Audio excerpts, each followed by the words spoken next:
J'ai décidé de dissoudre l'Assemblée nationale. Un cap clair. La gauche caviar découvre la tête de veau. On ne va pas refaire la NUPES. Une ministre, ça agit, ça ouvre sa gueule. Nous sommes Je vous obsède Quelle indignité. avec une constance. On peut assassiner qui appelle quand des même hommes, des l'admiration. femmes, on ne tue jamais leurs idées. C'est de la poudre de perlimpinpin. Bonjour, bienvenue dans l'édito politique. C'était une figure du Parti socialiste et de la Ve République. Lionel Jospin est mort à l'âge de 88 ans, a annoncé sa famille ce lundi 23 mars. Premier ministre de cohabitation entre 1997 et 2002, candidat à la présidentielle en 1995 puis en 2002, Lionel Jospin était l'artisan de la gauche plurielle, l'homme aussi des 35 heures. Jean-Marie Colombani, vous l'avez bien connu professionnellement. Oui, et c'était surtout un homme d'État, en fait. La France perd un homme d'État. Et au jour d'aujourd'hui, on voit que le profil de Lionel Jospin manque furieusement au pays. Il incarnait une certaine idée de l'État, en effet, une certaine idée de la République, une certaine idée de la gauche aussi. Et donc, en dehors de sa rigueur personnelle, il y avait aussi une marque de fabrique dans l'action elle-même. Donc, pour toutes ces raisons, je pense que sa mémoire sera célébrée. Et ce qui reste dans les mémoires aussi, et c'est peut-être injuste envers lui, c'est quand même son élimination au premier tour de la présidentielle de 2002 face à Jean-Marie Le Pen. C'est cet événement qui avait acté son retrait de la vie politique française.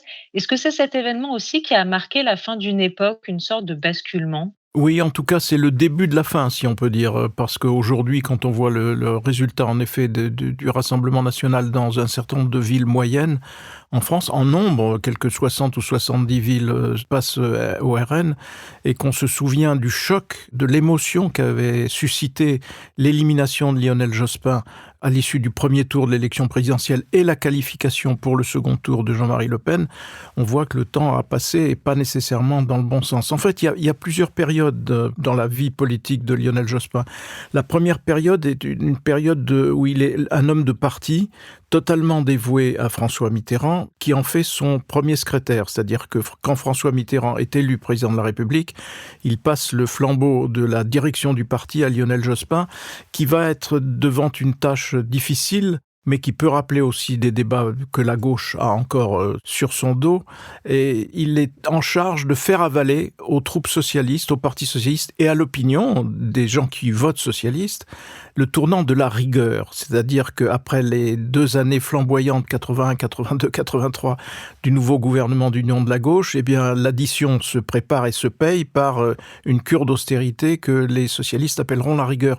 Et Lionel Jospin est à la manœuvre là, alors même qu'il n'est pas un partisan de la rigueur. Je me souviens de discussions avec lui où il voulait imposer l'idée que ce tournant était en fait une parenthèse et qu'une fois cette parenthèse refermée, la gauche reviendrait à ses pratiques habituelles. Il n'en a rien été.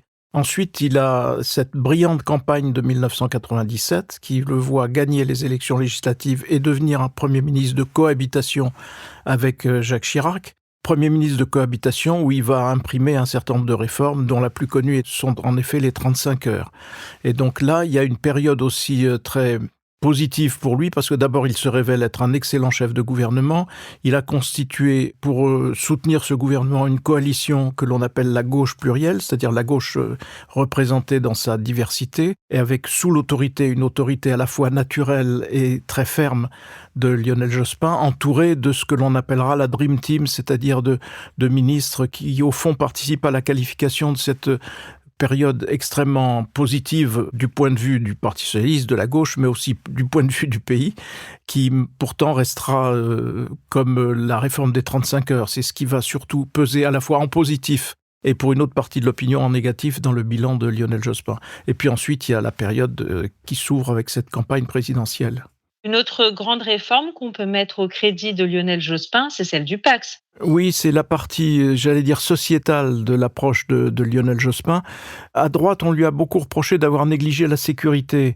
Ça n'est pas le cas. Il n'a pas négligé la sécurité, ni même la question de l'immigration, puisqu'il était arrivé à une sorte de consensus sur ce sujet, avec notamment l'effort fait en direction de la police de proximité. Police de proximité que Nicolas Sarkozy, aussitôt élu, écartera à tort. Donc il y avait cela. Et puis au chapitre des réformes de société, qui sont toujours importantes à gauche, il y a eu en effet la mise sur pied et le vote du Pax, qui à l'époque était une première révolution, puisque ça consistait à reconnaître au fond les couples homosexuels, qui a été le préalable et j'allais dire la préparation en quelque sorte de la future réforme que fera voter François Hollande sur le mariage pour tous. Et quel héritage laisse Lionel Jospin au Parti socialiste? Et d'ailleurs, est-ce qu'il y a encore une ligne jospiniste qui perdure aujourd'hui? La ligne jospiniste, c'est une ligne réformiste. Au fond, elle est parfaitement incarnée aujourd'hui elle a été par François Hollande. Elle le sera sans doute par d'autres dans les temps qui viennent. C'est une ligne rappelez-vous peut-être cette formule de Lionel Jospin au moment d'une crise sociale où il disait l'État ne peut pas tout. Et il disait à la gauche et au pays d'ailleurs, l'État ne peut pas tout, ne peut pas résoudre tous les problèmes. Il faut aussi que la société civile, que les entreprises, que les syndicats prennent leur part de l'effort. Et ça avait été très très mal apprécié et très critiqué, notamment très critiqué à gauche, parce qu'on considérait que c'était un écart avec la doctrine. En matière d'écart, d'ailleurs, c'est une époque où il y a à la tête des gouvernements 3 socialistes ou sociodémocrates. Il y a Tony Blair en Grande-Bretagne, travailliste. Il y a Gerhard Schröder en Allemagne, qui est le patron du SPD. Lionel Jospin, le chef du gouvernement, de gauche plurielle en France. Et tous 3 élaborent un texte doctrinal, qui a l'ambition de théoriser au fond la pratique de ces 3 gouvernements, qui est une pratique de réformiste et non pas une pratique radicale ou idéologique. Mais simplement, Lionel Jospin, in fine, refusera de signer ce texte, qui ne sera finalement signé que par Schröder et par Tony Blair.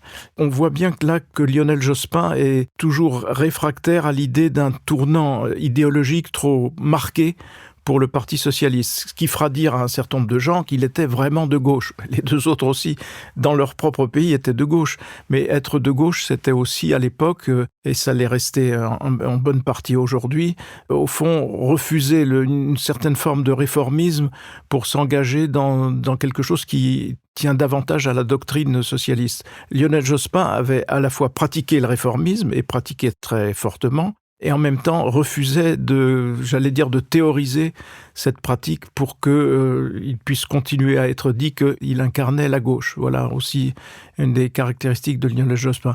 Après la défaite face à Jean-Marie Le Pen, ça renvoie à un trait de la personnalité de Lionel Jospin qu'il ne faut surtout pas oublier, qui est sa passion et son profond respect de la liberté individuelle. Il ne se considérait pas comme en droit de dire, par exemple, à Jean-Pierre Chevènement ou à Madame Taubira, de leur dire « ne vous présentez pas parce qu'on est trop nombreux pour le premier tour et il vaut mieux concentrer ses forces. Donc abstenez-vous de vous présenter ». Et il n'a pas fait cela. Résultat, Jean-Pierre Chevènement s'est présenté, Christiane Taubira s'est présenté, et l'addition des 2, évidemment, si vous enlevez ces 2 candidatures, ou même si vous n'en enlevez qu'une, Lionel Jospin est qualifié pour le second tour. Donc il a payé très très cher cette passion et ce respect qu'il avait de la liberté des uns et des autres, et il ne se reconnaissait pas le droit d'influencer celle-ci. Donc Jean-Pierre Chevènement a exercé sa liberté, Christiane Taubira aussi, et le résultat a été que Lionel Jospin a été éliminé de la compétition. Voilà, qui restera aussi dans les mémoires, dans le parcours de Lionel Jospin. Il aurait pu faire un bon président de la République, selon vous? Oui, je pense qu'il aurait fait un excellent président de la République parce qu'il a montré pendant les 5 ans où il a gouverné, et surtout dans les 3 premières années, une capacité à gouverner, j'allais dire, sans violenter la société, tout en respectant, au fond, ses partenaires politiques. Donc c'était une façon de gouverner qui était, à maints égards, quand on la regarde aujourd'hui, enviable, et qui reste aujourd'hui enviable. Merci beaucoup, Jean-Marie Colombani. Je renvoie les auditeurs et auditrices qui voudraient en savoir plus sur cette période de la vie politique française au podcast que nous avons enregistré ensemble, Mémoire d'un monde, un podcast qui raconte l'histoire croisée de la vie politique française et de celle du quotidien français de référence, le journal Le Monde, que vous avez dirigé. Merci, Jean-Marie Colombani. À bientôt. Merci, Hélène. L'édito politique est un podcast de Slate.fr. Présentation, Hélène Decomer.